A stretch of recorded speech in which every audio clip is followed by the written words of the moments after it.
All right, but we were talking about kids and examination. Let's talk about what happens later. We're talking about college and hiring over there, another very high stress situation. But college hiring, let's look at some trends that emerged over the past couple of years. Now, post-pandemic, we've seen a bit of a lull. For example, trends of high supply and less demand for volume hiring, and also seeing glaring differences on low supply and high demand when it comes to niche talent pools as well, both in engineering and B schools. Remember 2021? So a huge thrust in campus hiring because of the demand in hiring at that point. But at the same time, the 2022 absorption became very poor, leading to very low campus hirings. So now all of this has come at a time when IITs and IIMs, as we speak, are struggling a little bit. Now, of course, hirings are happening, but not at the level they had expected. Hirings are also, the packages being rolled out are not at the level as we've seen earlier or as has been anticipated. So we thought, let's understand what exactly are these hiring trends, and if you are somebody who's looking for a job this year or even mid-career, at this moment, how should you approach it? So to talk to us about that, we've got Pasupathi Sankaran joining us. He's COO of HirePro. Good morning. Thanks so much for joining us. Firstly, I just want to understand, could you take us through quickly on some of the factors on what has defined hiring post-pandemic, the shift that we saw in trends? Yeah, Sonal, as you rightly suggested, that 2021 saw all-time hiring numbers, and then 2022 the absorption was fairly low, and the overall market has been not really doing well from a job perspective. If you look at across sectors, I mean, if you look at the startup ecosystem, the funding has dried up. So as a result, some of these companies are not really hiring. If you look at some of the large IT services companies, if you look at the GCCs in general, 2022 and 2023 saw very, very low hiring trend, which I would say, I mean, in the past, when you see these slowdowns happening, they last for around 4 to 6 months. But this time it has kind of lasted for almost 2 years. And that's one of the reasons where, everybody's kind of worried to see what really holds for the future. But I believe that, things possibly could change in, 2024 as we speak. Right. But how exactly are they changing in 2024? Is there some good news on the horizon? Because what we are hearing from IITs and IIMs ain't really good news. Yeah, so I think, let's look at it from a little larger view of an individual his career. Your career lasts for almost 30, 35 years. Of course, nowadays people wanting to look at not more than 20, 25 years in terms of their overall career. I mean, this is a temporary traffic jam, I would say, in your overall journey of this entire career. So it could happen at the beginning of the career, or sometimes it happens in 5 years, 10 years, 15 years. I mean, it could always happen. See, the IITs, IIMs are anyway trying to create leaders of the future. It's not necessarily for the job market. And if you look at the job market has been not really good for all of these colleges, so to say.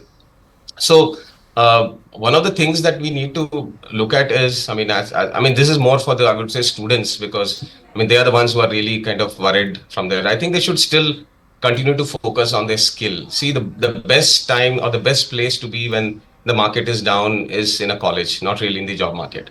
So if anybody was looking for, going for their master's program, they might have thought that I'll probably take a break, work for a year and then go. I mean, this is the best time for them to probably again focus back on their college higher education they wanted to do. Let them go ahead and continue that.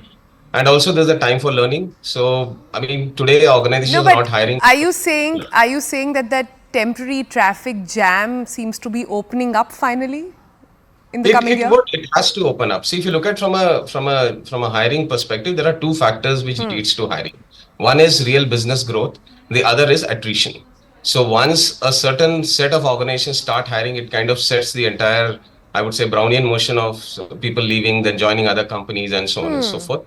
So what we are seeing, at least for the next, I would say 12 to 18 months, there are a good number of global multinationals which are setting up their back offices, which is broadly called as the GCCs. So we see a good amount of GCCs setting up in India.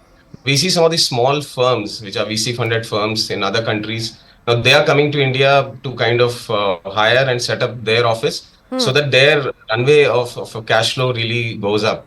So there are definitely openings and job market opening up. Now this would actually lead to, demand for other organizations to, replenish their talent. So that is Right. how this entire motion will get set up, and it will take a while. It's like the snow melting. It'll take some time. It'll happen.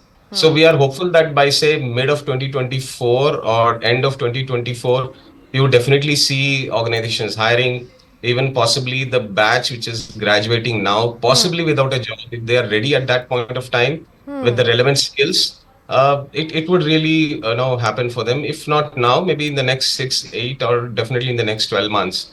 Right. So By the end of the year, you're saying things should begin to ease out a little bit. That's when you're expecting. But, we cannot talk about jobs and not mention AI.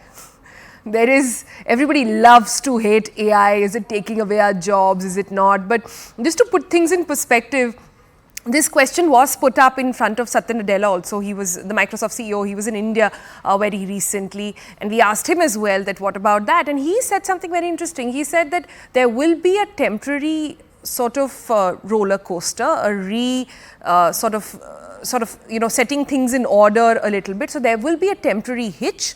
But in the long term, the AI story only looks positive. But what I'm trying to understand here is a lot of people in mid-careers right now so skill is going to be key, and knowing yeah. how to deal with AI will be key from what we understand. What should they be doing? Is there a mid-career adoption, AI adoption that one can take, courses, etc. that one should do? Are there only specific sectors who you think will be impacted, or you think everybody at this point should know how to talk to AI? Interesting. So if you look at our late 80s and early 90s in India, I think the same question was being spoken about in terms of the overall broad concept of computerization. So people thought that once computers comes, people will kind of lose their jobs and so on. And now you see actually it has been one of the largest job creators market, I mean, in that way. So AI and all of these areas, I think first of all, for people who want to really learn anything on this topic, they should first go and try to read up. I mean, it is not that everybody needs to jump into this bandwagon just because everybody is talking about it. It is your area of interest. These are very specialized fields. So unless you are really very good at it, it really doesn't make sense. So I think one of the best ways for people to do it, go look up. There is a lot of free content. People let them start, studying about it, working out some of these things, and then slowly they can figure out to get into a formal degree. Today, there are executive programs which teach. There are a lot of finishing schools which are focused around 6 to 8 months, part-time courses and so on. So I think they should embrace this because, see, going forward, I would say the skill of computers is going to be like maths and sciences because it is definitely going to get utilized in every possible field that is there. I mean, today, if you look at healthcare, banking, grocery delivery, everything uses tech. So I think when you see it all around, you better embrace it rather than trying to run away from it or shy away from it. It is just like any other skill that you pick up. Yeah.